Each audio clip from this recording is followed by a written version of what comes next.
नमस्ते दोस्तों, स्वागत है आपका द पास्ट टाइम पर। आज हम बात एक नए राज्यवंश के बारे में।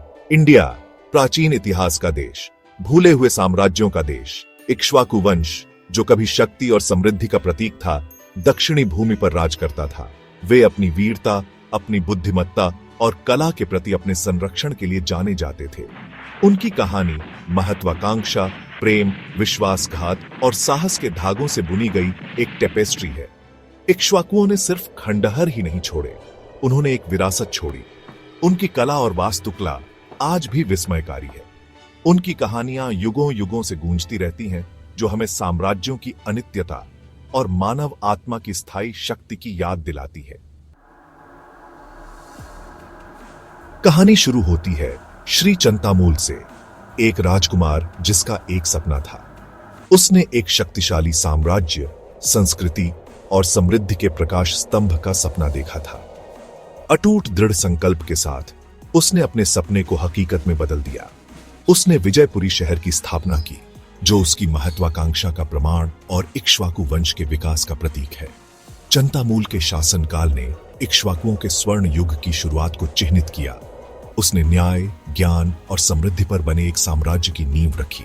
उसका नाम राजवंश की शुरुआती सफलताओं का पर्याय बन गया, जो हमेशा के लिए इतिहास के पन्नों में अंकित हो गया।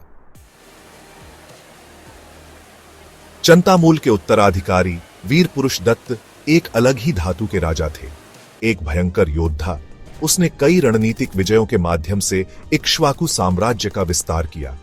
लेकिन वीर पुरुष दत्त की विरासत केवल सैन्य कौशल पर ही नहीं बनी थी। वह बौद्ध धर्म के कट्टर अनुयायी थे और उन्होंने इसे राजधर्म बनाया। उनके संरक्षण में शानदार नागार्जुन कोंडा मठ की स्थापना की गई। यह दूर दूर से भिक्षुओं और विद्वानों को आकर्षित करते हुए सीखने और आध्यात्मिक खोज का केंद्र बन गया।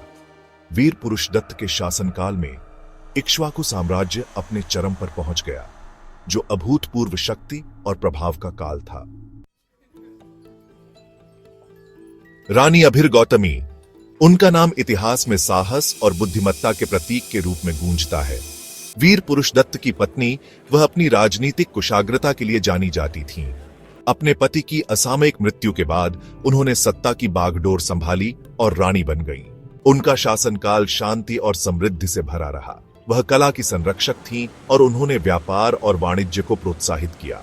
उन्होंने सामाजिक मानदंडों को धता बताया, यह साबित करते हुए कि महिलाएं पुरुषों के समान ही शक्ति और बुद्धिमत्ता के साथ शासन करने में सक्षम हैं। भाग 5, ज्ञान का युग। इक्ष्वाकु युग कला, वास्तुकला और धर्म का स्वर्ण युग था। शासक कला के महान संरक्षक थे। उत्तम मूर्तियां, जटिल नक्काशी और शानदार स्तूप इक्ष्वाकु शैली का पर्याय बन गए। बौद्ध विषयों से ओतप्रोत ये उत्कृष्ट कृतियां आज राजवंश की सांस्कृतिक उपलब्धियों के प्रमाण के रूप में खड़ी हैं। इक्ष्वाकुओं के अधीन बौद्ध धर्म फला फूला। दूर दूर के विद्वानों और तीर्थयात्रियों को आकर्षित करते हुए मठों और विश्वविद्यालयों की स्थापना की गई। इक्ष्वाकुओं ने बौद्ध धर्म के अपने संरक्षण के माध्यम से पूरे दक्षिण पूर्व एशिया में इस शांतिपूर्ण धर्म के प्रसार में महत्वपूर्ण भूमिका निभाई। भाग 6, इक्ष्वाकुओं की विरासत। इक्ष्वाकुओं ने एक ऐसी विरासत छोड़ी जो आज भी प्रेरित करती है।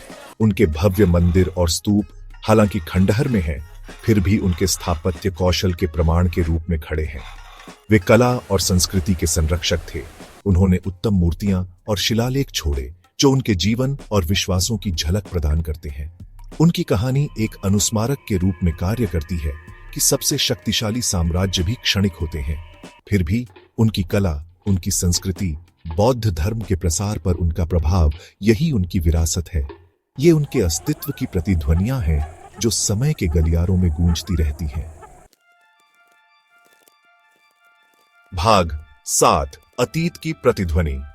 विजयपुरी और नागार्जुन कोंडा के खंडहर एक बीते युग के गौरव के मूक गवाह के रूप में खड़े हैं।